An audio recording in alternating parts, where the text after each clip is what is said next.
Stone Age people were grunting cavemen with spears. True or false? Absolutely false. They were gathering around and forming real culture as far as we've discovered. In Turkey, scientists uncovered a 12,000-year-old mystery that's revising history.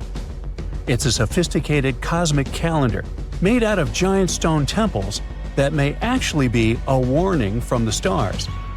We're talking about Göbekli Tepe. This prehistorical site predates even Stonehenge, our classical stone ring circle, by 6,000 years. And it upends why we think Stone Age civilizations emerged and thrived.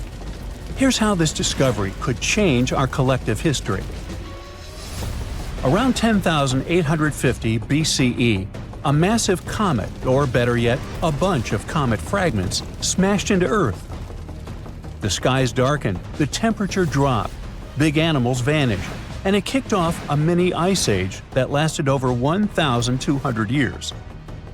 What's now a place called Göbekli Tepe was home to a group of humans who survived this entire chaotic event. After it happened, they started paying close attention to the sky. As a way of trying to control time a little bit more, they tracked the movements of the sun, the moon, the planets, and comets. This in turn led them to build a huge lunisolar calendar, the first one in the world. Now, if you were to tour around this classic Stone Age monument, you'd see that not all the stone pillars are blank. Some of them have carvings, like this main one with a bunch of V's on it. Turns out there are 365 V's, which scientists believe represent the days of the solar year. One of them, a V hanging on a bird's neck, is thought to mark a solar eclipse. Other pillars have dangerous animals carved on them, like foxes, lions, scorpions, vultures, twisting and crawling up the sides. Unlike typical Stone Age carvings, these weren't of edible animals like deer or sheep. One of the theories is that these drawings were symbolic. Some archaeologists believe they reflect the fears and chaos this civilization had lived through, a kind of collective attempt to make sense of a terrifying and unpredictable world. Archaeologist Danielle Stordour has highlighted the images of vultures, saying they represent the people who passed away.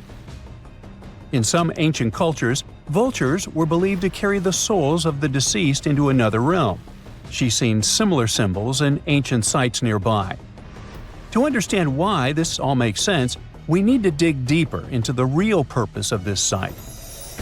Göbekli Tepe was discovered in 1994 by German archaeologist Klaus Schmidt, who realized that the hill in southeastern Turkey wasn't just another Neolithic mound.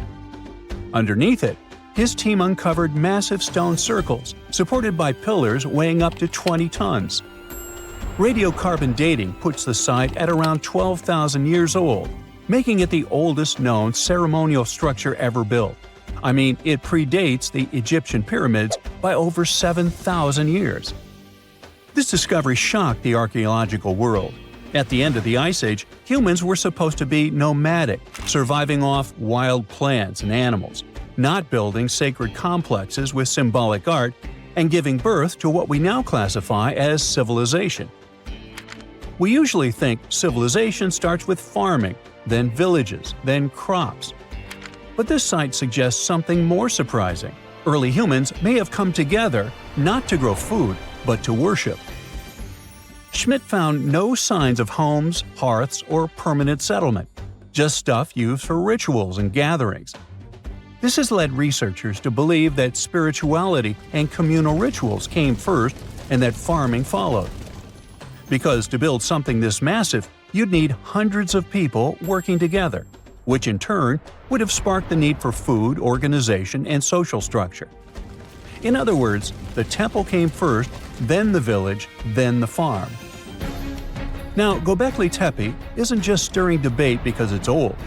It's because it seems too advanced for its time, and that's where the more controversial theories start to emerge. Some researchers believe the builders of Göbekli Tepe weren't simply primitive hunter-gatherers experimenting with stone tools. They may have been the inheritors of ancient knowledge, remnants of a much older civilization that existed before the end of the last ice age. This idea ties into the Younger Dryas impact hypothesis, a theory that a comet struck Earth around 10,850 years ago, triggering a sudden and catastrophic climate shift. According to this view, the survivors of that event passed down their knowledge through symbolism, architecture, and oral tradition. And Göbekli Tepe could be one of the earliest attempts to preserve that memory. Now, if that's true, then the carvings at this site, especially the animal symbols on the pillars, aren't just decorative. They could be astronomical codes, tracking constellations and celestial events. But one pillar might hold the biggest secret of all. It's called the Vulture Stone, and it's freaking archaeologists out. On it, you'll find a strange combination of figures: a headless man, birds, and a scorpion. To the untrained eye, it might seem random, but some researchers believe these are ancient representations of constellations, like Scorpius among them, and that the headless man symbolizes a mass extinction event. Some even argue that this is the oldest known record of a comet impact, the one that triggered the Younger Dryas. And if you're wondering who this older lost civilization might have been, they are called Atlantis, or more neutrally, Civilization X. Theorists like Graham Hancock suggest that this advanced culture, destroyed in the chaos of the comet impact, passed fragments of its knowledge to survivors around the globe. In that case, Göbekli Tepe wasn't the start of civilization, it was the restart. Now, back to the stones. Pillar 43 may look like a celestial calendar at first, but when archaeologists recreated the sky patterns encoded in its carvings, they found a precise snapshot of the sky dating back over 13,000 years. It appears to show a meteor shower, a flood, and humanity's tragic end, aka the Headless Man. A snake rising from the ground might even symbolize tidal waves or destruction coming from below. But the story doesn't end there. Pillar seems to expand on the same disaster, the one they called the Terror of the Sky. You might see animals fleeing, waves, fire raining down. It paints a vivid picture of the meteor shower. But wait! While Pillars 43 and 56 may encode memories of a past catastrophe, Pillar 18 might be a forecast. That stone zooms in on the Aquarius constellation. If this sounds familiar, maybe it's from the phase Age of Aquarius, which is the age we're living in now. Some enthusiasts believe this may be a warning for us, and may be telling us that a similar meteor shower will hit Earth and thus you and me and us. I mean, chills! But hey, that's the kind of mystery that makes Göbekli Tepe so captivating. Today, archaeologists know that Göbekli Tepe was part of a much larger sacred complex, now known as Taş Tepeler. A network of ancient sites across the region, each with its own secrets and structures, but connected by shared patterns and motifs. In 2019, excavations began at this sister site, just 40 miles from Göbekli Tepe, known as Karahan Tepe. And here's the twist. Some researchers believe Karahan Tepe might be even older. Unlike Göbekli Tepe, which appears to have been primarily ceremonial, Karahan Tepe has signs of domestic structures like walls, tools, and perhaps even homes. And that changes everything. Because whether these sites were the work of highly sophisticated hunter-gatherers or survivors carrying the fragments of a lost pre-Ice Age civilization, one thing becomes clear. Our ancestors weren't just surviving. They were planning, tracking, and predicting. They were far more capable, curious, and connected to the universe than we ever gave them credit for. We all grew up believing that Stonehenge is the world's most ancient observatory, but now it has some serious competition for the title. Nabta Playa was built more than 2,000 miles away in southern Egypt and thousands of years before Stonehenge and even the pyramids of Giza. In 1973, a Bedouin guide stumbled upon a strange group of huge stone formations while crossing the Sahara Desert. He led American archaeologist Fred Wendorf to the site, located about 60 miles from the Nile. Wendorf's friend and colleague claims the team found the stones while stopping for a bathroom break in the desert. Either way, what they found changed history. At first, Wendorf thought the stone structures were just natural formations. But then it hit him. This area was once a lake, meaning no natural rocks should even be there. He kept coming back to the site for decades, and by the early 1990s, his team finally uncovered a circle of stones that seemed to line up with the stars in a way no one could explain. After 7 long years of trying to crack the mystery of the site, Wendorf reached out to an expert in archaeoastronomy. They study how ancient people used the stars. One evening, while the expert sat in the cool desert sand staring at the stones, he realized that they formed a pattern radiating outward from a massive burial mound. One by one, as they dug into the sediment, the buried megaliths started lining up like spokes on a wheel. The team had already used radiocarbon dating to test samples from fire hearths and tamarisk wood roofing found inside the stone circle. Nabta Playa had dozens of standing stones, all a few feet tall. Some of them lined up exactly with the sunrise on special days, and others matched up with bright stars in the sky. Inside the big circle, there were 6 special stones that may have been used for rituals or marking important times of the year. Around them, 29 standing stones might have worked like a simple calendar to help people know when it was time for something important, like the summer solstice, the longest day of the year. When the sun rose in just the right spot, it was a sign that the rainy season was coming. The stone circle once aligned with the brightest stars in the northern sky: Arcturus, Sirius, and Alpha Centauri. Some stones even pointed to the constellation Orion. By tracing Arcturus's movement across the sky, they figured out that it matched perfectly with the circle around 4800 BCE. That means it was the oldest astronomical site ever discovered. And the people of Nabta Playa may have been watching the stars thousands of years before telescopes were even invented. It looks like it had a huge meaning for people living and traveling through the desert. Over 10,000 years ago, the long, cold, and dry ice age that lasted for tens of thousands of years was finally fading away. Northern Africa got massive monsoons and rains that filled up seasonal lakes. So, parts of the desert turned into short-lived oases. For the nomadic people who roamed this harsh land, these summer rains were everything. Their entire way of life revolved around cattle. When archaeologists opened the central tomb at Nabta Playa, they dug up cattle bones and even a massive rock carved into the shape of a cow. The people who built it used the stars to guide them and find hidden watering holes like Nabta Playa, which likely held water for about 4 months a year, starting with the summer monsoons. But there was no North Star back then, so instead, they navigated using bright stars and the way the sky seemed to spin in circles above them. When the lakes were full, the standing stones would be partly submerged, and from the western shore, you would see the reflection of the stars on the dark water. Nabta Playa is way less famous than Stonehenge, perhaps because its stones were buried and the famous site in England was open to visitors for thousands of years.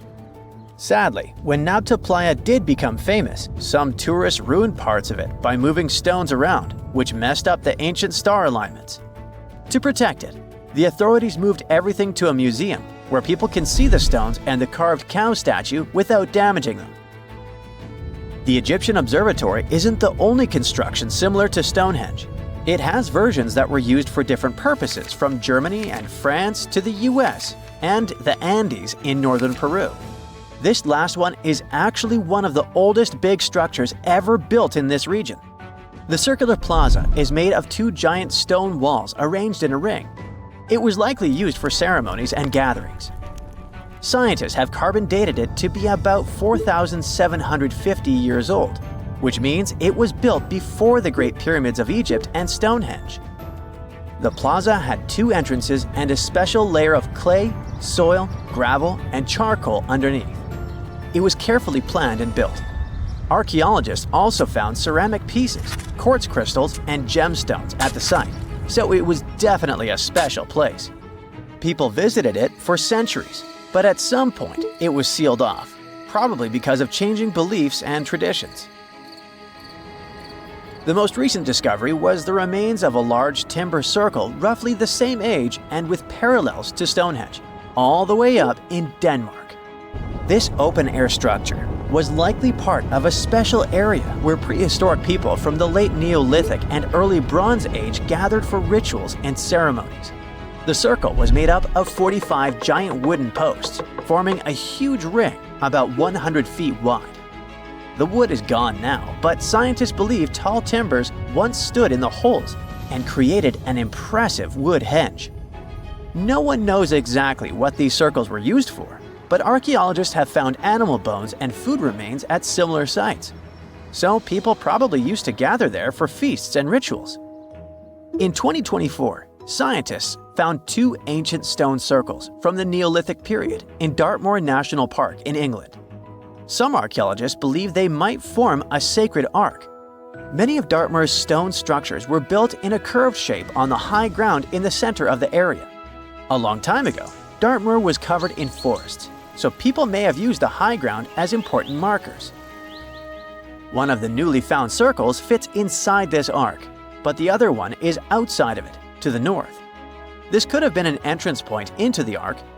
There's also a raised bank of earth near the stones, which looks similar to other famous Neolithic sites, like the Ring of Brodgar in Scotland and Stonehenge itself. This means the people who built these circles may have visited Stonehenge or been inspired by it. Archaeologists in Oman found ancient stone monuments called tralith, which got the nickname Arabian Stonehenge. They were finished about 2,000 years ago, but no one knows for sure who built them or why. Scientists also found stone hand axes that are incredibly old, between 300,000 and 1.3 million years old, from the time when the first humans left Africa. At another site in central Oman, archaeologists discovered a Neolithic tomb from around 5,000 to 4,600 BCE. There are 2 chambers with the bones of dozens of people inside beneath a giant megalithic structure. Nearby, they also discovered rock carvings that were made by people who lived in the area. And then there is another Stonehenge look-alike, this time in Saudi Arabia, that was used as an apartment complex thousands of years ago. Archaeologists discovered a total of 345 stone circles by looking at aerial photos of a lava field. Each circle is between 13 to 26 feet and has at least one large standing stone in the middle. These structures still have remains of stone walls and doorways. Stone circles like Stonehenge are often linked to ceremonies and rituals, but scientists say that many early houses were actually built in round shapes, and rectangular homes only became common much later in history. Recently, scientists made an astonishing discovery that might solve Stonehenge's mystery. They found something hidden deep within the DNA of Stonehenge's sarsen rocks, the huge monolithic ones, and it might reveal why our Neolithic ancestors designed and built this thing in the first place. Over the years, scientists have been scratching their heads trying to figure out where the huge sarsen rocks came from. For years, they believed they came from a quarry just 15 miles away from the site, known as Marlborough Downs. At this site, they found similar minerals to the ones that make up the sarsen rocks. But it turned out there was more to this story than they thought. The understanding of how Stonehenge was built is always changing. Scientists need to really travel back in time to uncover its mysteries. Where did the rocks come from? How were they carried? Why was the site built? You see, the Stonehenge site, located at Salisbury Plain in England, is made up of 2 main types of stone. There are the super heavy sarsens and the lighter and smaller bluestones. The sarsens each weigh about 25 tons. That's as much as 3 African elephants stacked together. The heaviest sarsen stone, called the heel stone, weighs 30 tons all by itself. Together, the sarsens make that iconic outer ring circle. Inside that circle, that's where you'll find the blue stones. The naming might seem a bit misleading since they're not really blue. They have a bluish tinge to them when they are freshly broken, hence the name. These smaller rocks probably came from the Preseli Hills in southwest Wales, which is about 150 miles away from Stonehenge. They're a bit lighter than the sarsens, but still pretty heavy. The altar stone, which is classified as a blue stone, is the heaviest one, weighing around 6 tons. Its original location still isn't known for sure. To figure out where a rock came from, scientists first have to study their composition. This is like checking the rock's DNA. Then they cross-reference the structure of the rock with minerals in the soil to see if it's a match.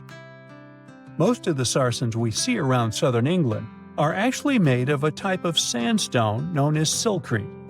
Think of silcrete as sand that's been hardened by underground water processes over millions of years. This process mostly happened during a period called the Paleogene, about 65 to 23 million years ago. These sarsen rocks didn't form in one big slab, but in patches, like nature leaving little rock gardens all over the place. Scientists reason the sarsens spread out randomly, forming in isolated pockets. Over time, many were buried under layers of clay and chalk, which helped preserve them. When ancient builders were on the lookout for materials, these sarsens must have looked perfect for something impressive like Stonehenge.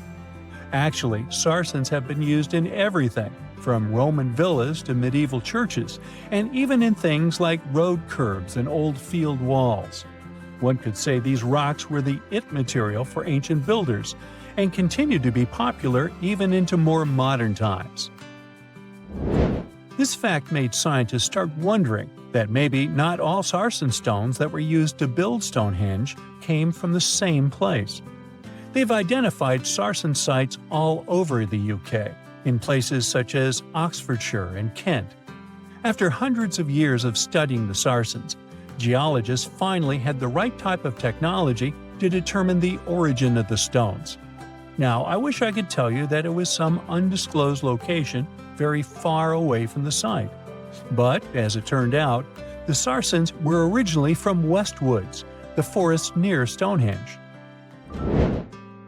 A new factor came into play when excavations uncovered empty stone holes, showing that at least 6 blue stone pillars were removed from a Preseli Hills site called Wan Main in prehistory. They had a stone circle over there, and it's believed that some of Stonehenge's rocks were recycled rocks from this more ancient circle. If this is true, it might be that Stonehenge is part of a much larger landscape of ancient sites.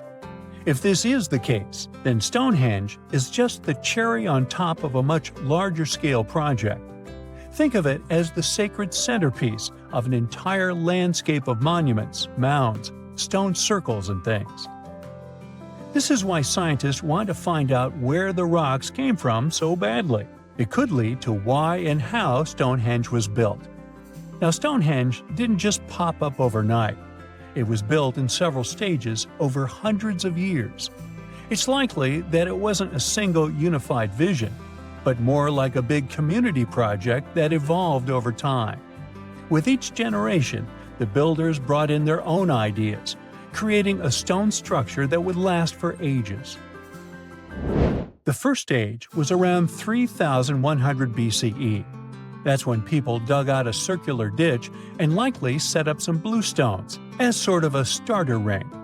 Later, they added the sarsens and even topped some of them with horizontal stones to form those famous arches you see today, also known as the trilithons. These ancient builders had some challenges on their hands. How would they move the rocks? There's an old theory known as the ice road that suggests that the rocks were moved by natural icy pathways that formed during the winter. This way, they could slide the rocks down all the way to Stonehenge. But hey, if we're talking about a distance of over 100 miles, that's not too realistic. Anyways, this theory was debunked because it was warmer back then than it is today. There's also the river theory, which suggests that the rocks were floated along the river from the quarry to the site. But if we're talking about sarsen rocks, they're too heavy to float. So there goes that theory. What we're saying is, no one knows how the rocks were moved. Another interesting science tidbit came from all the research done in Stonehenge. A recent laser survey of the stones revealed the different stone working methods used, and has shown that some of the parts of the monument were more carefully finished than others. In particular, the northeast side and the inner faces of the central trilithons were finely dressed. FYI, a trilithon is one of Stonehenge's most famous shapes. It's when two huge monoliths receive a third one on top of them, connecting the two together. This fancy word is simply Greek for having three stones. But anyways, the bigger question, and the reason Stonehenge is so famous, is why it was built in the first place.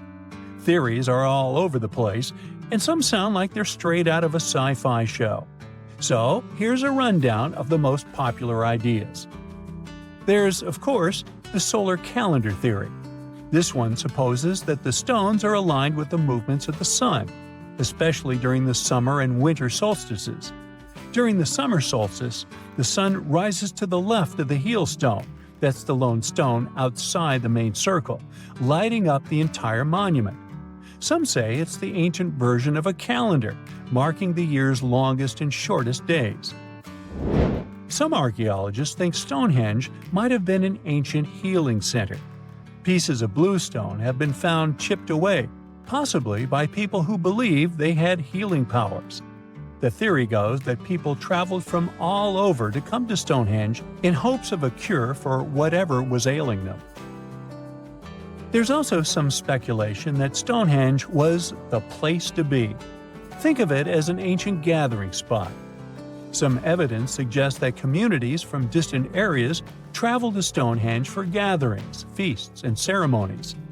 Studies of bones found near the site show they came from all over Britain, making it a sort of prehistoric meetup location. Strange and amazing items are discovered often, but figuring out what our ancestors were up to is pretty tough. Especially when all you have are just some rusty cups and cave drawings. It's no surprise that even the experts in lab coats sometimes make mistakes. But it's not just about dusty plates and huge stones. Sometimes there's even humans with large heads. So grab your digging tools and let's travel back to ancient times to explore incredible societies that even scientists can't fully explain. Sardinia may look idyllic now, but I'm not gonna lie, I wouldn't fancy visiting it 3,000 years ago. Rumor has it, terrible giants roamed around this island back then. People even talk about finding human skeletons over 13 feet tall there, although nobody's ever shown anything to prove it. But the stories will make you wonder because some weird stuff has definitely happened. In 1974, over 5,000 pieces of broken stone artifacts were found in a part of the island called Monte Prama, but instead of being displayed in a museum, they were locked up in an underground vault for about 30 years. Sounds a bit suspicious, doesn't it? When they were finally displaced in 2005, scientists put the pieces together to find statues of 38 giant men standing 8 feet tall. Not quite as tall as the legendary skeletons, but still pretty huge. It's thought these statues were made by the Nuragic people, who lived on the island a long time ago. Besides giant statues, they also built over 8,000 massive stone buildings.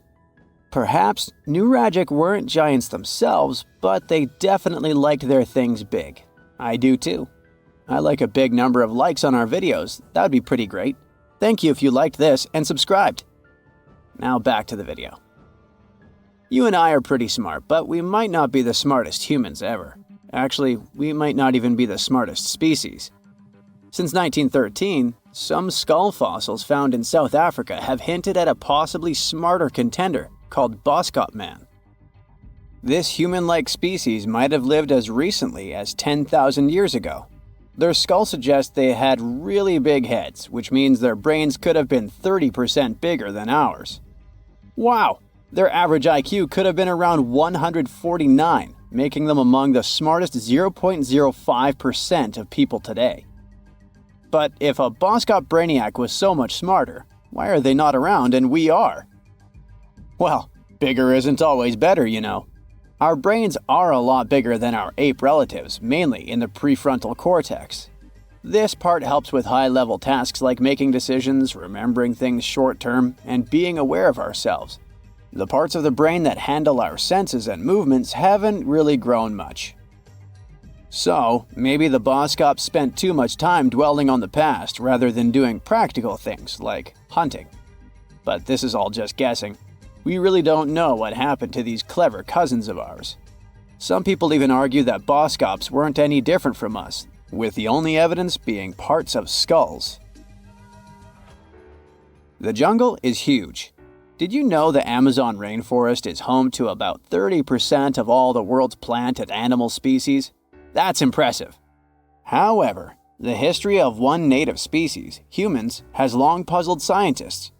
The mysterious Kasarabe people lived here for hundreds of years and then vanished around 1400 AD. People thought the Amazon only had a few scattered tribes, but recently we discovered big, unusual shapes in the ground called geoglyphs.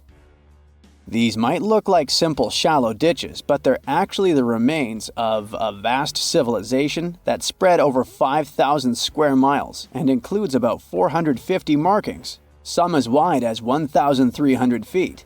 That's insane! They likely contained ceremonial buildings and could have hosted up to 1 million people as recently as 550 years ago. Thanks to new technology like LiDAR, which uses a safe laser to map the forest without harming it, we can explore deeper. In 2019, some scans showed miles of raised roads and pathways and even pyramids over 70 feet tall. They found 26 separate settlements, 2 of which were at least 250 acres each. Damn, that's like 330 soccer fields. It's not certain what happened to the Kasarabe people. Maybe European conquistadors drove them out. Maybe the most baffling ancient civilization is one we've never actually found a trace of. Yep, I'm talking about Atlantis, the grand city that supposedly sank into the ocean. The first mentions of Atlantis come from the ancient Greek philosopher Plato, who talked about a great city near the Strait of Gibraltar. But for ages, everyone just thought Plato made up Atlantis as a perfect version of his own Athens.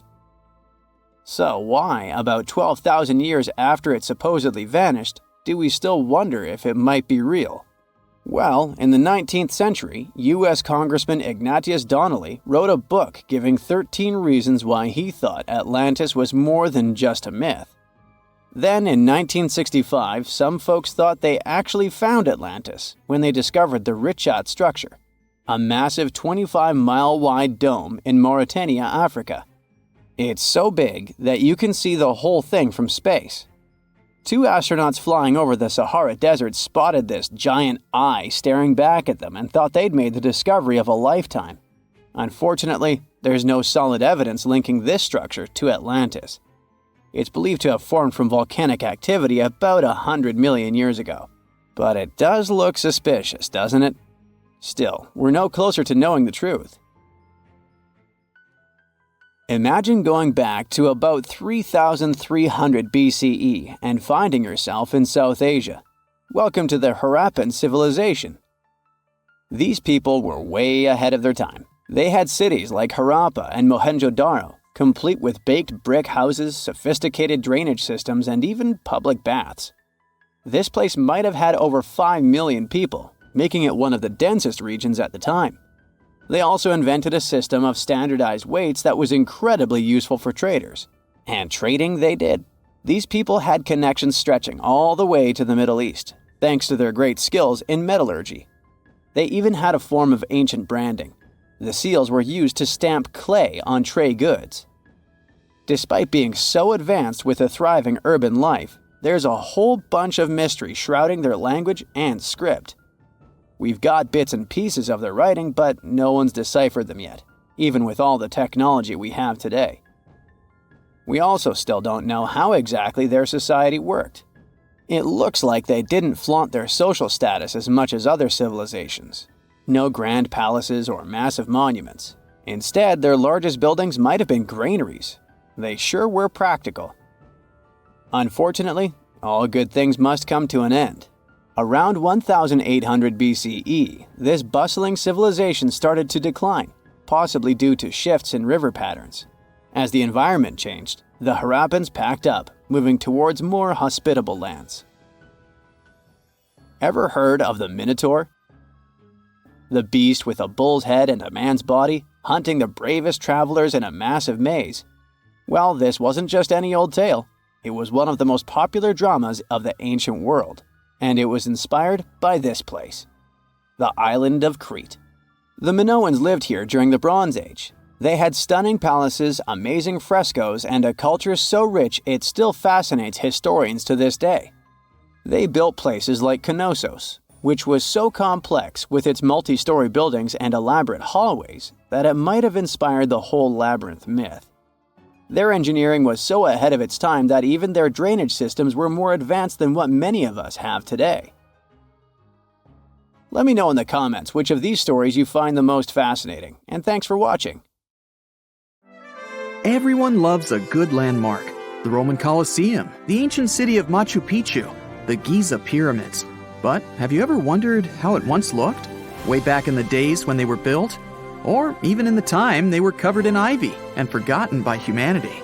Buckle up, because we're heading on a time travel adventure to the world's greatest archaeological sites. Our voyage begins in South America, deep inside the Peruvian mountains. Behold, the city of Machu Picchu. Machu Picchu is a monument to the ingenuity and power of the Inca civilization. During its prime, the Inca civilization stretched 2,500 miles along South America's coastline from modern-day Ecuador all the way down to Chile. And Machu Picchu was located at the heart and center of it. The historic site was constructed at around 7,000 feet above sea level, more or less around 1450 BCE. The gated city consisted of around 150 buildings made of stone. The Incas managed to build temples, houses, and even a complex aqueduct system to irrigate the entire town. And yes, they did all that without the help of wheels or any instrument made of iron.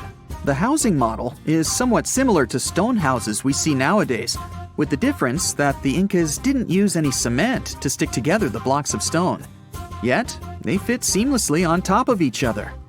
Not only that, the Incas must have developed a rudimentary yet effective anti-earthquake technology, since in the event of a quake, the rocks would shake without falling out of place. If Machu Picchu had been built today, it would have cost over $70 million to finish the entire thing. The purpose of the site is still a mystery to many historians. Theories suggest that it could have been built as a ceremonial site, a safety base for the Inca people, or even a retreat for royalty. What we know for a fact is that in the 16th century, 100 years after Machu Picchu was built, its population abandoned it, with tree roots taking over the majority of the site and keeping it hidden from humankind for over 4 centuries. It wasn't until the 20th century that the world was reintroduced to Machu Picchu when a Peruvian farmer led Yale University professor Hiram Bingham III to visit the site. Since then, Bingham and many other explorers dedicated their lives and research to studying the archaeological wonder of Machu Picchu. Now, for the next stop on our time-traveling vehicle, the city of Pompeii in Italy.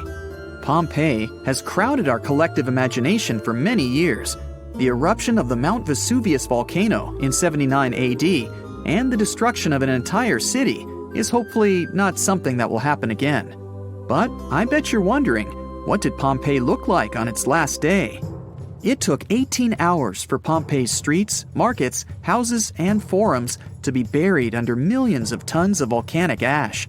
Thanks to some clever scientists, we discovered that the lava and ashes that covered Pompeii on its very last day actually helped to freeze the city in time. Different from ice, the cloud of ashes did not preserve the city intact, but as the items disintegrated over 2,000 years, they left voids under the earth. Archaeologists found that if they filled these voids with plaster, the shape of the buried city would soon reveal itself. And that's exactly what happened. Of course, it was nothing like the bustling city of 12,000 people that had existed for many years before the fateful eruption. Pompeii was a vibrant and rich municipality. The site's ruins revealed that many areas of Pompeii boasted impressive houses, some with balconies, which was a sign of great wealth at the time. And, believe it or not, even some artwork survived the eruption. Archaeologists found well-preserved frescoes and murals of mythological creatures, all indicating that members of the high society lived there. Ruins show the city even had thermal baths and showers made with luxurious materials. Oh, and apparently, the people of Pompeii had amazing teeth. Yes, archaeologists could see even that tiny level of detail from the plaster molds they recovered from underground. Still in the Italian territory, we find one of the world's biggest tourist attractions, the Roman Colosseum. It was built as an amphitheater during the reign of Emperor Vespasian, around 70 AD.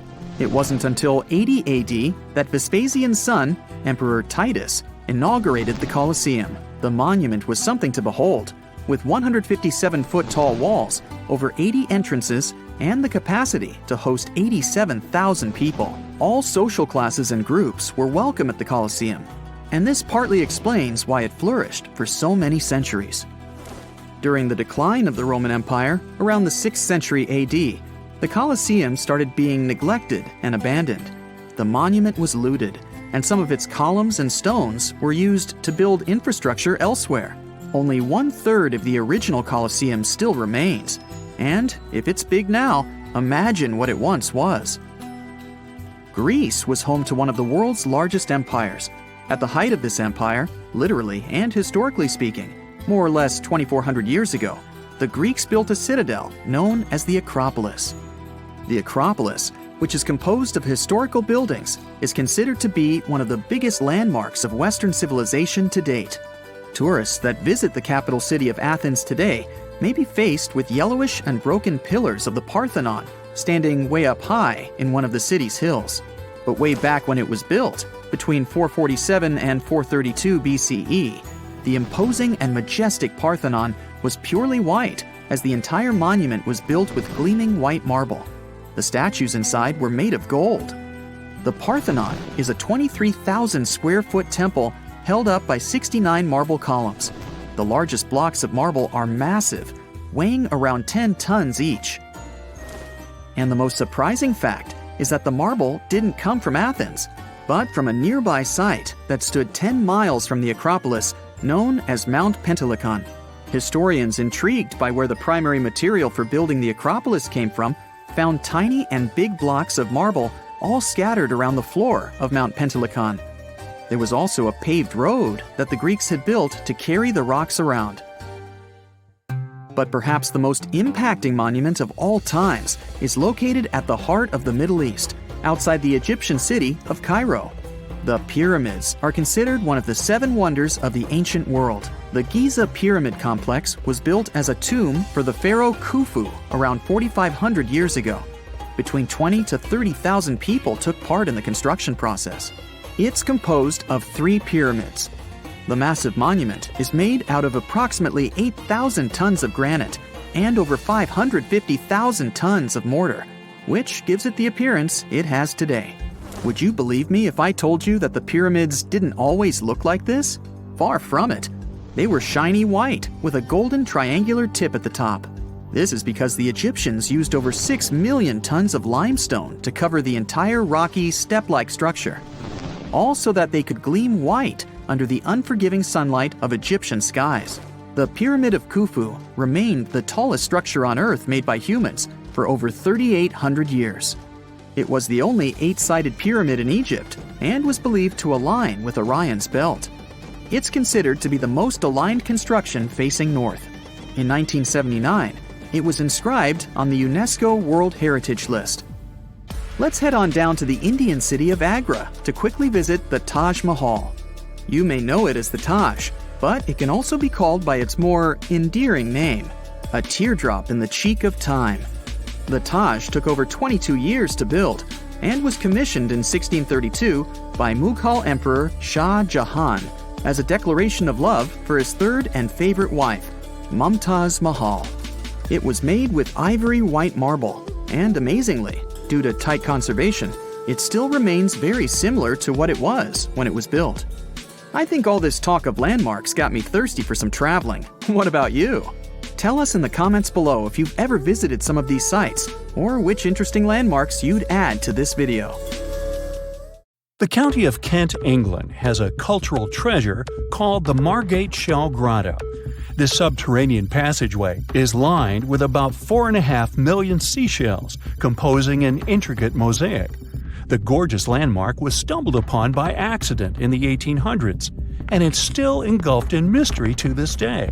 That's because no one knows who built it or why.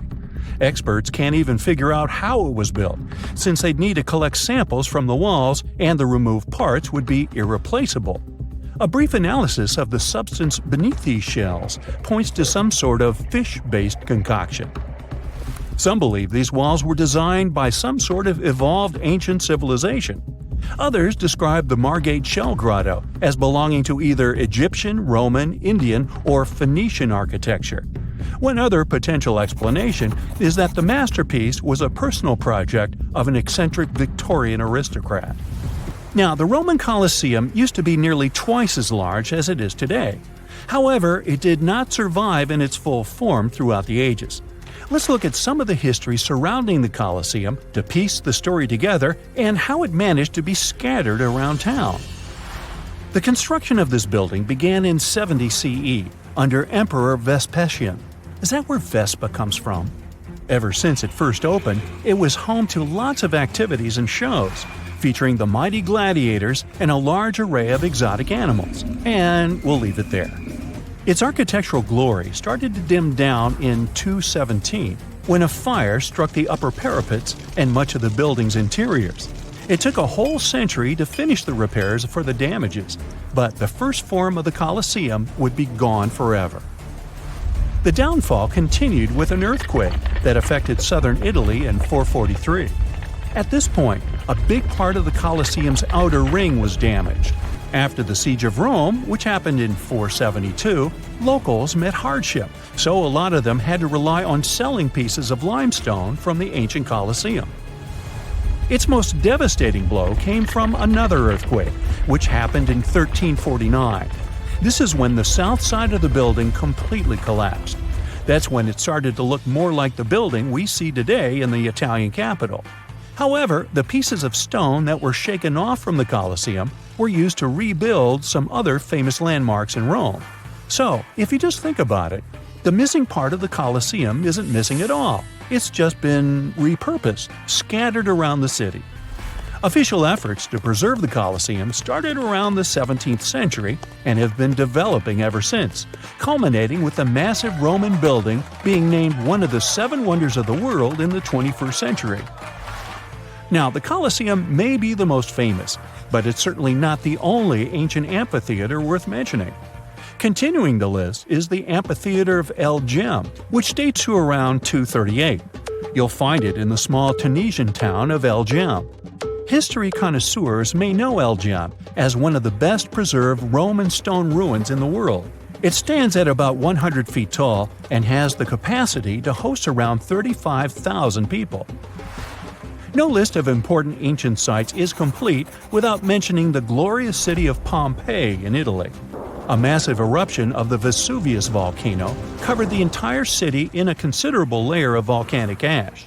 Luckily for us, though, what was left underneath that layer was very well preserved, and it's been studied ever since its discovery in the 1800s. Pompeii was originally inhabited by the Oscan tribe long ago, but it was then transformed into a colony during the ages of the Roman Empire. It has some of the best preserved villas, baths, shops, and even residential buildings. Tourists can also walk across paved streets and see artworks like sculptures, mosaics, and wall paintings. Now, when visiting Peru, most people head over to Machu Picchu. But let me tell you a little secret. Machu Picchu is not that ancient, as it's estimated to have been built in the 15th century CE. If you're looking for something a bit older, the ruins of Caro, also situated in Peru, might be a better choice, as it's one of Southern America's oldest urban areas. No sign of brutality was ever found here in this area, so archaeologists suggested that this place was home to a peaceful society. It's believed they used commerce to make ends meet, and they also enjoyed music. That's because one of the most significant discoveries made here at this site was the impressive collection of musical instruments, which featured 37 cornetos made of animal bones, like deer and llama. Another 33 flutes were found here, which were estimated to date as far back as 2170 BCE. The ruins of the ancient city of Pella in Jordan date back to over 6,000 years ago. They are also a notable example of advanced societies that have been long gone, as it features ancient theaters, Roman baths, and a fountain house. What makes this location even more important is the fact that archaeologists believed it has been populated ever since the Stone Age. The ancient theater of Fourvière is a secluded gem hidden in the French city of Lyon. Archaeological data estimates it was built over 2,000 years ago, and it offers a gorgeous view of the city. Able to seat about 10,000 people, this ancient theater is home to the famous Nuit des Fourvières, a music festival. Now, back in Greek and Roman times, it was called Heliopolis, or the City of Sun. These days, Baalbek features a temple complex that's home to two of the biggest Roman temple ruins, the temples of Bacchus and that of Jupiter. Should you want to visit it, you'll need to head over to eastern Lebanon, where these temples are wonderfully preserved to this day. We do know they date back to about the 2nd or 3rd century. The Ellora Caves in India are said to date back as far as 600 CE, and they stretch across more than a mile. Located in the state of Maharashtra, here's where you can visit a rare array of 34 temples, which were intricately carved out of the mountainside. They're filled with delicate works of art like paintings and sculptures. The so-called Cradle of Humankind is home to the oldest record of humankind's history. It's found near Johannesburg in South Africa and features some of the oldest hominin fossils ever discovered. Here you can find roughly 40% of the world's human ancestor fossils. One interesting fossil is that of an Australopithecus africanus called Mrs. Please, who's estimated to have lived around 2.5 million years ago. Fun fact, they even let you have a wedding here. Another temple complex that goes back to the 10th century is Kol Kir, and this one is in the jungles of Cambodia. The journey to reach this ancient site is not easy, and most tourists prefer to use tuk-tuks, a 3-wheeled taxi to get there. The most important monument here at Kol Kir is named Prasat Tham. Only a limited number of tourists are allowed to climb the staircase to the top to reduce their exposure to damaging elements. But the views are worth it if you don't have a fear of heights. You'll see about 40 inscriptions that go as far back as 932. A lot of monuments from the complex aren't open to visitors, since they are still hidden in the forest and the area is not safe. It's hard to imagine that this site used to be the location for the biggest trading center in the world back in the 3rd century. However, since the ruins of Volubilis are some of the best preserved in the world, they can still paint us a pretty accurate picture. With its majestic House of Commons and the triumphal Arch of Caracalla, Volubilis was the farthest city of the Roman Empire and a key location for the Kingdom of Mauritania. It would have been in an even better location if it weren't for an earthquake that happened in the 18th century. If you ever want to check it out, be sure to head to Morocco's Fez Meknes region.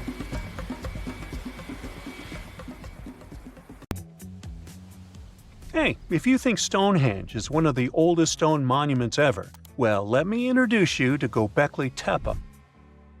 Buckle up, we gotta travel to Turkey to meet this really old guy. Yeah, he's too old to travel.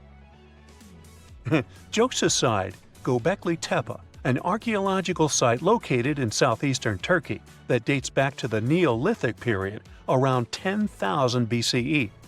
It's considered to be one of the oldest and most significant archaeological discoveries in recent times. The site consists of a series of circular and rectangular structures made of stone pillars. Yeah, it does look like its younger brother Stonehenge. Some of those pillars are decorated with intricate carvings of animals and other symbols. Now, you may be wondering, hey, why on earth did they make such a fascinating building? What was its purpose? Sorry, I got no answer for that. The purpose of the site is still unknown, but it is believed to have been a ceremonial center for the ancient people who lived in the area. The discovery of Göbekli Tepe has challenged long-held beliefs about the development of human civilization, as it suggests that complex societies may have emerged much earlier than previously thought. Okay, pack your stuff, our travel's just started. Next destination, Masada. It's an ancient fortress located in Israel on a plateau overlooking the Dead Sea. Hey, look at that view, spectacular, huh? It was built by King Herod the Great in the 1st century BCE, and it was very smartly built. Within the fortress, there were various facilities such as storehouses, barracks, a palace, and a set of cisterns capable of holding approximately 40,000 cubic meters of rainwater. People living there believed that the collected runoff from a single day's rainfall could provide sustenance for over 1,000 individuals for a period of 2 to 3 years. Access to the fortress was limited to 3 steep and winding paths leading up to fortified gates. Still, at one point, the fortress was occupied by people who had fled Jerusalem after the city was captured by the Romans. They held out against the invaders for several months, but eventually they were defeated. But these guys didn't surrender. The story of Masada has become a symbol of resistance and bravery. Today, Masada is a popular tourist attraction and a UNESCO World Heritage Site. The next flight is going to be short. We're popping over to Egypt to see the Karnak Temple Complex. It's a vast ancient Egyptian temple complex located in the city of Luxor, Egypt. It was built over a period of 2,000 years and covers an area of more than 200 acres. The complex is dedicated to the worship of the deity Amun-Roka. Wait a minute, that should be Amun-Ra, and it was one of the most important religious centers in ancient Egypt. The Karnak Temple consists of several temples, chapels, and other buildings, including the Great Temple of Amun, the Temple of Khonsu, and the Temple of Ptah. Ptah! The Great Temple of Amun is the largest and most impressive temple in the complex, with massive columns, statues, and other decorations. One of the most famous features of the Karnak Temple complex is the Avenue of Sphinxes, which is a long avenue lined with Sphinx statues that leads from the entrance of the complex to the Great Temple of Amun. Another notable feature is the Hypostyle Hall, which is a massive hall with 134 columns that are over 70 feet high. The Karnak Temple complex is a popular tourist attraction and a UNESCO World Heritage Site. It's considered one of the most important archaeological sites in Egypt and provides a fascinating glimpse into the religion and culture of ancient Egypt. Hey, we can't hop on the next flight and leave Egypt until we see the Pyramid of Djoser. It has another name, by the way. It's also known as the Step Pyramid. This ancient Egyptian site is located in Saqqara. It was built during the 27th century BCE for the pharaoh Djoser by his architect Imhotep, who is considered one of the most important figures in Egyptian history. People believe this pyramid is the first monumental structure built entirely of stone and is an important example of early Egyptian architecture. The pyramid originally stood at 203 feet tall and was surrounded by a complex of buildings and courtyards. It was constructed in 6 layers, each smaller than the one below it, giving it the distinctive step-like appearance. The pyramid was used as a burial place for Pharaoh Djoser and was surrounded by a vast necropolis that contained the tombs of many other important officials. The Grateful Dead? The Pyramid of Djoser has several renovations and additions over the centuries, including the addition of a limestone casing that covered the original step structure. However, much of the pyramid was destroyed over time, and today only the central core remains. Despite this, it remains an important archaeological site and a popular tourist attraction in Egypt. Alrighty, we're ready to move on. There's one more pretty recent discovery we gotta see today. The Tower of Jericho was only discovered during excavations in the 1950s and 60s. It's an ancient stone tower located in the city of Jericho in the West Bank. Just like Göbekli Tepe, This one is believed to be one of the oldest stone structures in the world, dating back to approximately 8000 BCE. The tower stands at over 28 feet tall. It's made up of two main sections, an inner tower and an outer tower, which are connected by a series of stairs. The purpose of the Tower of Jericho is not entirely clear, but it is believed to have served as a defensive structure or a watchtower. It may have also had religious significance, as it was located near a sacred spring. The Tower of Jericho is a significant archaeological site and has provided valuable insights into the early history of human civilization. It's open to visitors and is a popular destination for tourists interested in ancient history. Now, this ancient site even got attention from Netflix, and they made a movie where the action takes place in Mohenjo-Daro. This site was a major center of the Indus Valley civilization in present-day Pakistan. Mohenjo-Daro was one of the largest cities of the ancient world, with a population estimated to have been around 40,000 in its peak. Trust me, that must have been a crazy megalopolis back then. The city was notable for its advanced urban planning, with sophisticated drainage and sanitation systems, and its impressive architecture, including the Great Bath and the Granary. Mohenjo-Daro was abandoned around 1900 BCE, and its ruins were only rediscovered in the 1920s. Today, it is a UNESCO World Heritage Site and an important archaeological site for the study of ancient South Asian civilization. We're heading to a teeny-tiny country that has quite an impressive history. Welcome to Malta. The Xigantia Temples are a Neolithic site located on the Mediterranean island of Gozo. They're probably one of the oldest freestanding structures in the world, dating back to around 3600 to 3200 BCE. The temples consist of two megalithic structures, each with multiple rooms and altars. The name Xigantia means giant tower in Maltese, as people believe that only giants could have built such massive structures. The temples are believed to have been used for religious purposes and are considered to be an important example of prehistoric architecture. They were added to the UNESCO World Heritage List in 1980. Well, you must be pretty tired, but there's one more place we gotta visit today. Our plane is already landing in Armenia, and we're here to see the Temple of Garni. Look, this one is well preserved. This temple dates back to the 1st century CE. It was built by King Tiridates I as a dedication to the sun deity Mir. Sadly, the temple was destroyed in the 17th century during an earthquake, which is quite a common thing for this area, but it was later reconstructed in the 20th century. Today, it's a popular tourist attraction and is also listed as a UNESCO World Heritage Site. Whenever you hear about ancient ruins, you almost never picture them being suspended somewhere, or just randomly hanging on the branch of a tree, right? In fact, for most of the ancient artifacts we have exposed in museums all over the world, archaeologists did quite an impressive amount of digging. You see, buildings have this funny way of fading away over time if not properly taken care of. Sometimes we need to reuse some building materials, so an older construction may be sacrificed in the process. Other times, houses are abandoned, and once they are exposed to the elements on the surface, like rain or sunlight, they don't really stand a chance. Some just simply crumble away due to good old erosion. So the only way a piece of architecture can survive the test of time is if it's somehow gotten buried deep down. Now, how did they end up buried in the first place? Well, it's quite the comedy of errors. Ancient cities had a habit of gradually raising their ground level like a kid adding toppings to their ice cream sundae.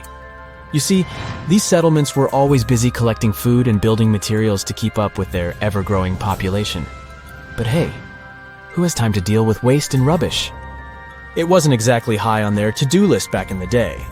So when it came to building new houses, ancient civilizations found it much easier to save their sweat and tears by piling up the rubble and constructing right on top. But that's not all.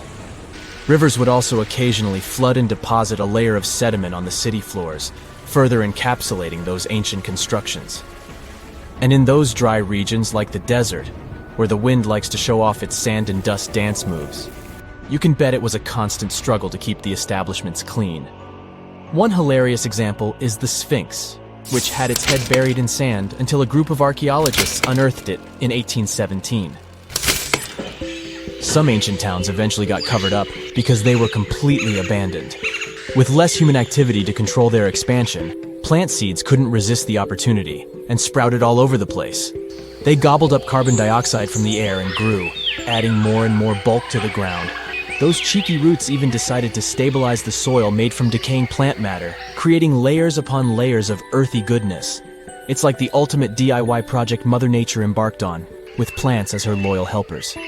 The act of digging into the secrets of ancient civilizations is not just about unearthing a lost world.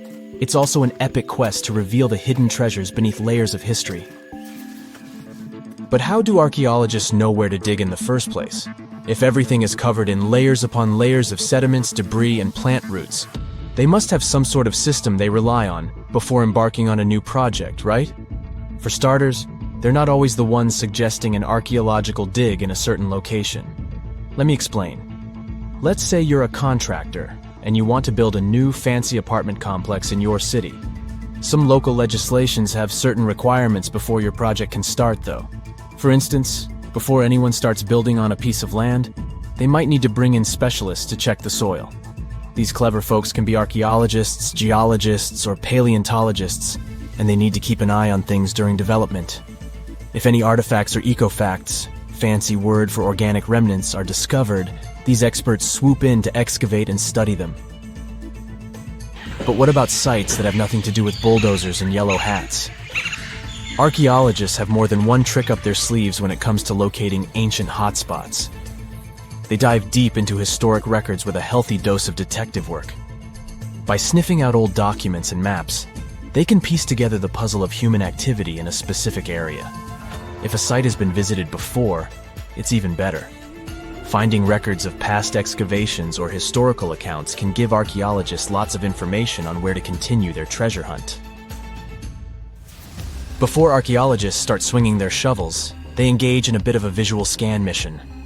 Armed with a grid system, they'll stroll around the site, keeping their eyes peeled for any artifacts that might be hiding just beneath the Earth's upper layer. From groundstone tools to historic glass and even ancient garbage dumps, yes, they're all so valuable. These keen-eyed explorers can spot signs of human activity faster than most people. If they stumble upon midden soil, fancy term for a garbage dump, they know for sure that humans once called this place home. Archaeologists don't just rely on their trusty shovels, though. They have an arsenal of gadgets to aid in their search for hidden wonders.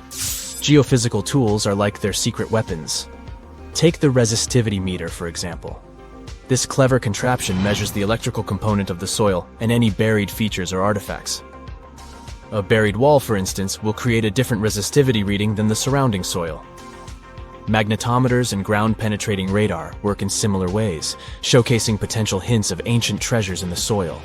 And who could forget our trusty old friend, the GPS? It helps archaeologists map out precise locations, like a high-tech treasure map, leading them straight to their pot of gold. Care to virtually visit some of the most important archaeological sites in the world? Well, follow me. In the United Kingdom, for instance, you'll find this interesting place called Stonehenge. It's one of many henges scattered around, but this one really takes the cake. Picture this: massive ancient stones standing tall and proud, arranged in a funky outer ring and an inner horseshoe, with some smaller stones thrown in for good measure. And guess what? These amazing stones have been around for over 5,000 years. Talk about a serious case of rock-solid longevity. Now, here's where it gets interesting. According to local folklore, the legendary wizard Merlin whipped out his magic wand and poof! He teleported these massive stones all the way from Ireland. Apparently, some giants had assembled them there, but Merlin decided they would look much better at their new location. Others think it's just the ruined remains of an old Roman spiritual edifice. These amazing structures were built by our Bronze Age ancestors. With their simple tools and limited tech, they managed to create this monumental masterpiece. Impressive, right? Unfortunately, there's still so much we don't know about this area. Stonehenge's initial purpose remains a mystery to this day. Sure, there are lots of theories, but scientists have yet to agree on the subject. However, we do know that it's perfectly aligned to catch the sunrise during the summer and winter solstices. The ancient city of Pompeii is an equally amazing archaeological site. Picture this. Mount Vesuvius, a notorious troublemaker, decided to throw a volcanic tantrum and completely covered this ancient Roman city. It turned it into a time capsule, located outside present-day Naples in Italy. Fast forward to the year 1748, when a bunch of adventurous explorers stumbled upon Pompeii. Lo and behold, they discovered a treasure trove of well-preserved goodies: streets, houses, food. Probably a bit stale by then. Blingy jewelry, fancy sculptures, colorful frescoes, everyday household items, and even animal and human remains. It was like an epic archaeological party. From the looks of it, Pompeii had it all. Fancy houses and villas, a massive 20,000-seat arena, cute little artisan shops, hangouts like taverns. And let's not forget the saucy spots like those luxurious bathhouses for some intense pampering. There's also the sanctuary of Apollo, where people used to gather for their daily dose of worship.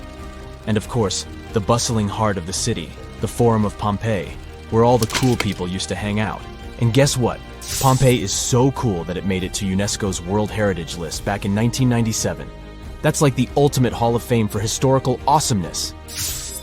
It also includes many other famous buildings and sites, like the Taj Mahal in India and the Acropolis of Athens in Greece. In February 1961, 3 adventurous rock lovers were searching for geodes near Olancha, California. They took one of their findings home and studied it because it looked pretty unusual. They managed to cut through the matrix and discovered something unexpected inside. Instead of the usual mineral formations, it had a cylindrical object resembling porcelain inside. There was a metal shaft at its center, and around it, a hexagonal sheath made of copper and some unidentified substance. Its discoverers were hoping they had found an example of some unknown technology from 500,000 years ago. It could be proof that there was a hyper-advanced ancient civilization like Atlantis, or that time travel was real. Maybe someone came all the way from the future and accidentally dropped the item. Or maybe some intelligent extraterrestrial beings brought it when visiting Earth. If any of these theories were true, it would mean that scientists have to completely rewrite all human history as we know it. But not everyone shared the excitement, and truth seekers and alternative archaeology circles were trying to solve the mystery of the so-called Koso artifact until the late 90s with theories and debates. Then a group of skeptics took images and x-rays of the discovery and showed them to spark plug collectors. They have identified the artifact as a spark plug with corroded metal components from the 1920s and not ancient technology at all. Almost 20 years later, one of the co-discoverers of the artifact agreed to take it for inspection at the University of Washington. They officially confirmed it was a 1920s-era champion spark plug. And the stone matrix containing the artifact wasn't a geode, but a concretion. Those can form because of natural processes over decades or years, but not millennia. The Koso artifact is a good example of an out-of-place artifact, which is a thing in pseudo-archaeology. It's something found in a place or time where it shouldn't logically be. These artifacts seem too advanced for the time period they're found in. They could also mean human activity existed when humans weren't supposed to be around. The Baghdad Battery is another example of such an artifact. It was found in the 1930s by a German archaeologist and consists of a clay jar, a copper cylinder, and an iron rod going through the jar's stopper. Its top, which was broken off, probably had been sealed with asphalt. Its discoverer noticed that it had 2 different metals and possibly an electrolyte, which are key components of a battery. There are no ancient writings to support this theory, but when scientists ran tests and filled it with an ionic solution like vinegar or wine, it showed that it could conduct electricity. If it really was a battery from 2,000 years ago, it might have been used in ancient medical practices, or even embedded in statues to make it look like they were buzzing to impress people. Kionich, who found it, believed it was used for electroplating, a process for coating metals. Even if it was used as a battery, the Baghdad artifact could only produce a small amount of energy, around 1 volt of electricity. So, some people believe it was used as a storage container for sacred scrolls. Back in the 1930s, a couple stumbled upon something strange while walking along Red Creek in London, Texas. It was a piece of wood sticking out of what looked like an ancient rock formation. Around a decade later, their son, who was really curious to find out its secret, decided to crack open the rock and found a surprisingly modern hammer inside. This discovery caught the attention of Carl Bau, a young Earth creationist who claimed the rock surrounding the hammer dated back to the Cretaceous period. He saw it as evidence against evolutionary theory. After some investigation, scientists proved that the rock was not as ancient as it seemed. Geological processes have just encased the modern hammer over time, so it wasn't evidence of humans coexisting with dinosaurs like the Flintstones, as some hoped. It was just a case of a miner dropping his hammer centuries ago and nature doing its thing. A Chinese archaeologist supposedly stumbled upon some caves that seemed to serve as a burial ground for small beings with big, oval heads. Alongside these remains, there was rock art depicting figures with round helmets, the sun, the moon, the earth, and stars connected by groups of pea-sized dots. They also found over 700 mysterious stone discs etched with spiral grooves. Things got even weirder when these discs were sent to a Chinese professor who claimed the grooves were actually written characters. According to his translation, the discs told the tale of Dropa visitors from another planet who had crashed their spaceship on Earth about 12,000 years ago and had tried to live among us until they were hunted down by locals. But there's no concrete evidence that any of this actually happened. The story was first published back in the 1960s in a couple of articles, but it all seemed a bit fishy. None of the people involved, the archaeologist, the professor, or even the university they supposedly worked at, seemed to have left any trace in the records. And while there is a group in Tibet called the Dropka, they're fully human, not extraterrestrial visitors, and there's no solid proof that the Dropa stones exist at all. In a remote part of China, there are some bizarre pipe-like formations known as the Beigan pipes. A local explorer found them back in 1996, protruding from Mount Beigan and along the shores of Tosan Lake nearby. Some people thought they were the work of ancient guests from other planets. When samples of the pipe material were tested, they contained mostly common minerals, but there was a mysterious 8% of unknown stuff. Special testing revealed that these pipes had been there before humans. Chinese geologists later visited the site and suggested that these pipes were formed naturally over time. It could be sediment piling up in the fissures in the earth, or even fossilized tree roots from the area's lush past, but it's not certain. There's a mysterious terracotta head in Mexico with a hard-to-pronounce name, discovered back in the 1930s during a burial excavation. This head looked a lot like fancy Roman statues, so it wasn't clear what it was doing in Mexico. For some reason, the discoverer kept it secret for several decades. The head was found in a pyramid with 3 floors about 40 miles from Mexico City, alongside gold, copper, and pottery. Some argue that if this head really is many centuries old, it could mean the Romans or some other civilization had made it to Mesoamerica before Columbus did. There are also drift voyage theories mentioning a shipwreck after which some artifacts and survivors made it ashore. Some suggest that this figurine head was a little souvenir brought over by the Vikings. But there's no solid archaeological proof of the Vikings meeting the folks in Mesoamerica. There are some artifacts floating around, but none of them have been stamped as undeniable evidence of pre-Columbian contact, so the mystery of how this head ended up where it did remains unsolved. While digging a trench along a river in Romania, workers found a wedge, which is now famous as the aluminum wedge of Ajud, or the object of Ajud. Right next to it, there were some mastodon bones. Those distant relatives of elephants lived 11,000 years ago, so the wedge is probably of the same age. The cool part is that it's made of aluminum, a metal not even discovered until the 1800s. This material requires serious heat to produce. The wedge is also covered in a thick layer of oxide that's been sitting there for hundreds of years. Some folks believe this wedge must have crash-landed here on a spacecraft from some other planet. Some scientists think it's all a hoax, and others suppose it might be a human-made object with an unknown purpose. I bet you've never heard of the legendary oasis of Zerzura. This ancient city is said to be hidden somewhere deep in the Sahara Desert, and its discovery could mean unimaginable riches and untold secrets. According to an anonymous 15th century Arabic guide, the key to unlocking the city lies in the beak of a bird carved on the city gate. Zerzura might not be as popular as Machu Picchu or the pyramids, but that just makes it more mysterious. Legend has it that Zerzura is built around this big oasis somewhere in the desert west of the Nile. Apparently, it's made out of white stone and has all these luxurious houses and gold decorations. The story goes that a scribe wrote down the account of a traveler who stumbled upon Zerzura while looking for his lost camel. At one point in his journey, the man got caught up in a sandstorm, where he got separated from the rest of his group.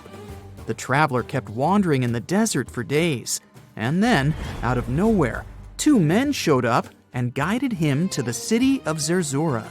The traveler described this city as an oasis filled with little birds and made out of pure white stonework. The city is also said to be guarded by giants. In 1835, an English Egyptologist named John Gardner Wilkinson mentioned the city in one of his books. He spoke to a man from Egypt who found the city by accident after days of wandering through the desert. He mentioned some ruins, unusual stonework, and a large oasis surrounded by palm trees. The man even gave some instructions on how the city could be found, indicating that it might be in the western desert of Egypt. But here's the kicker. Even though a group of explorers went out to find Zerzura, they didn't succeed. At the same time, they did stumble upon a bunch of previously unknown oases. In the early 1900s, numerous expeditions were sent to find the city, including one with a fleet of Ford Model A trucks. But, alas, none were successful. Others say Zerzura did exist at one point, but not anymore. It's possible it was swallowed by the desert. It's believed that back in the day, the Sahara Desert was actually green. Scientists even found traces of ancient rivers that flowed through the area 100,000 years ago, creating green corridors across the desert. But Zerzura might have never been real to begin with. Maybe it only existed in the minds of people, a figment of their imagination as they were struggling in the African desert. For thousands of years, people have been obsessed with the hunt for another lost city, Atlantis. But if this place really existed, where on Earth, or under the sea, could it be? According to Plato, Atlantis was an actual place, and it was supposedly located somewhere in the Atlantic Ocean, near the Strait of Gibraltar. But how did this mythical city become synonymous with a perfect, paradise-like society? Well, you can thank Ignatius Donnelly for that. The American writer published a book in 1882 where he outlined 13 hypotheses about the existence of Atlantis. Donnelly truly believed that this lost city was where ancient humans lived in peace and joy for centuries. Donnelly even thought that Atlantis was the original source of many ancient civilizations around the world. And if we just followed Plato's clues, we could totally find Atlantis. Sounds like a treasure hunt, right? What inspired Donnelly to go on this quest in the first place, you might ask? Apparently, an amateur archaeologist discovered the city of Troy, using Homer's The Iliad as a guide. Well, if Troy was real, then why not Atlantis? Back in the day, some people believed that America was the legendary Atlantis. Columbus really stirred up some excitement when he brought back news about the New World to Europe. But the real hunt for Atlantis didn't really start until the 20th and 21st centuries. Some people tried to connect the dots between a volcanic eruption on the island of Santorini and the destruction of Minoan settlements. But in 2018, a team of investigators claimed they had nailed it, announcing they had discovered concrete proof that Atlantis had existed. What was their evidence, you ask? A series of mysterious circles in a national park in Spain.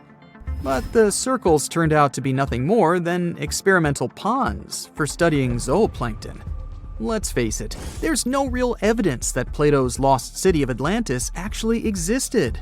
But it doesn't make searching for it any less exciting, does it? The Fountain of Youth isn't a lost city per se, but it is another mythical location that many have claimed to have stumbled upon over the years. Long ago, people were obsessed with the idea of living forever, or at least extending their lives as much as possible. Each culture had its own wild story, like the Greeks talking about a magic fountain that let people live longer, or Alexander the Great finding a river of paradise that could heal the wounded. Japanese legends spoke of hot springs that could make you young again, while the Caribbean locals talked about the restorative powers of the water in one of their own mystical lands. Explorers searched far and wide for these magical waters, but nothing. Probably the most famous of all was the story of the Spanish explorer Juan Ponce de Leon, who thought he'd found it in Florida. Now, Ponce de Leon was quite a character. He sailed with Columbus and became an important figure in the area now known as the Dominican Republic. He found gold in Puerto Rico and even became the island's administrator. But when the ruler of Spain decided to replace him in his duties, he got upset and decided to explore Florida, looking for gold and the elusive Fountain of Youth. He explored the Bahamas, but sadly, he didn't find any gold or magic water. He did, however, make his way to Florida. He explored the coast and even discovered the Gulf Stream. Unfortunately, his last expedition didn't go well, and he was wounded. But the legend of him searching for the Fountain of Youth lived on.